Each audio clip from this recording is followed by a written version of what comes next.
Le trend. Ne pas manger de viande, c'est tendance. Mais pour les végétaliens, ce n'est pas suffisant. Ils renoncent à tous les produits d'origine animale, y compris les œufs, le lait et le fromage. C'est possible ça? Mais oui, bien sûr. Le bâtonnet de tofu est un ingrédient important.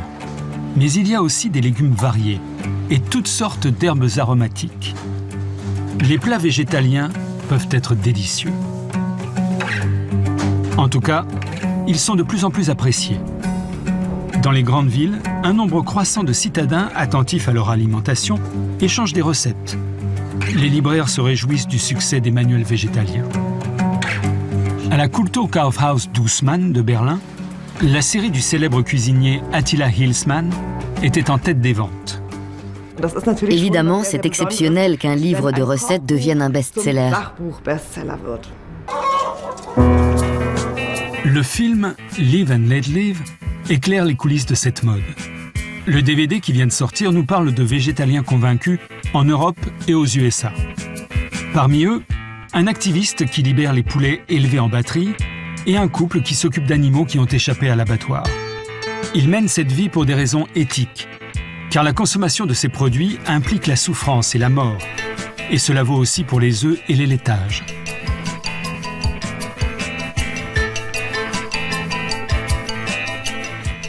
Les vaches laitières doivent mettre au monde des veaux qui leur seront arrachés dès la naissance. Les poussins de sexe mâle, immédiatement après l'éclosion, sont broyés ou gazés parce qu'ils ne peuvent pas pondre.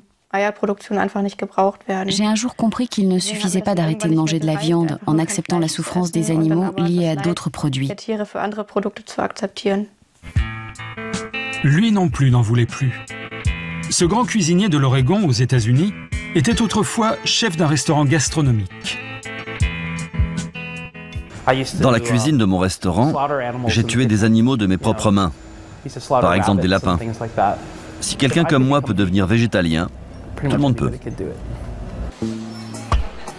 Il est désormais plus facile de trouver des produits végétariens. Par exemple, dans les supérettes Vegans, qui sont de plus en plus nombreuses en Europe. À Paris, une nouvelle boutique s'est ouverte en début d'année. On y trouve des produits à base de soja, du beurre végétal, des côtelettes à base de protéines de blé. Le concept a été inventé par le Britannique Donald Watson. Le film nous raconte comment, il y a 70 ans, Watson a fondé à Londres, avec 7 adhérents, la Vegan Society, devenue une puissante association qui éditait son propre journal. Pourtant, à l'époque de Watson, il n'y avait pas de poulet élevé industriellement. L'élevage en batterie ne jouait pas un grand rôle. Il était évident de consommer de la viande, comme aujourd'hui. Personne ne fait la relation entre le morceau de viande qu'il a dans son assiette et l'animal vivant. Manger de la viande suppose de mettre en place un mécanisme massif de défense. C'est ce que nous explique dans le film la psychologue Melanie Joy. Si nous consommons de la viande, ça veut dire que nous refusons de réfléchir à ce que nous mangeons et que nous ne laissons pas de place à notre sensibilité. Il est plus que probable que lorsque nous mangeons un steak, nous ne pensons pas à la vache vivante et que nous mettons de côté tout ce qui pourrait susciter un dégoût. Si nous refoulons nos sentiments, nous ne sommes plus capables de voir que nous avons le choix de refuser de consommer. Pour le cuisinier Aaron Adams, la conversion s'est faite brusquement. Et il a ouvert sur le champ un restaurant végétalien. J'étais en train d'ingurgiter une pizza bien grasse, du genre bon marché, avec une portion de viande et une garniture de fromage. Et tout à coup, j'ai pris conscience de ce que je mangeais. Je ne pouvais me détacher de cette image. Je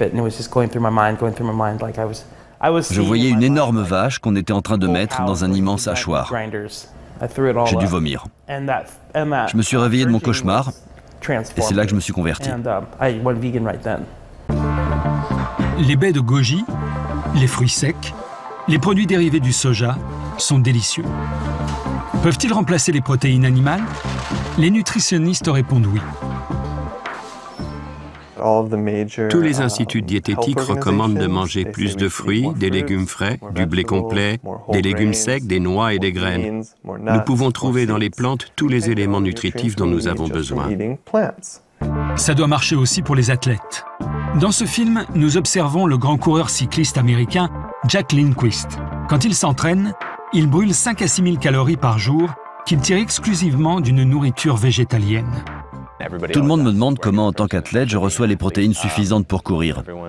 C'est une erreur de croire que quand on ne mange pas de viande, le corps manque de protéines, qu'on dépérit et qu'on meurt.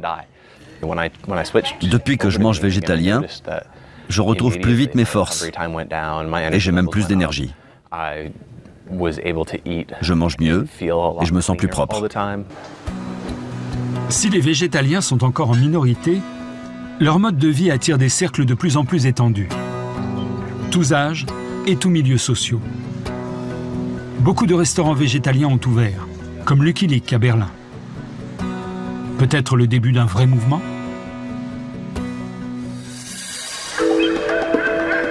Musique.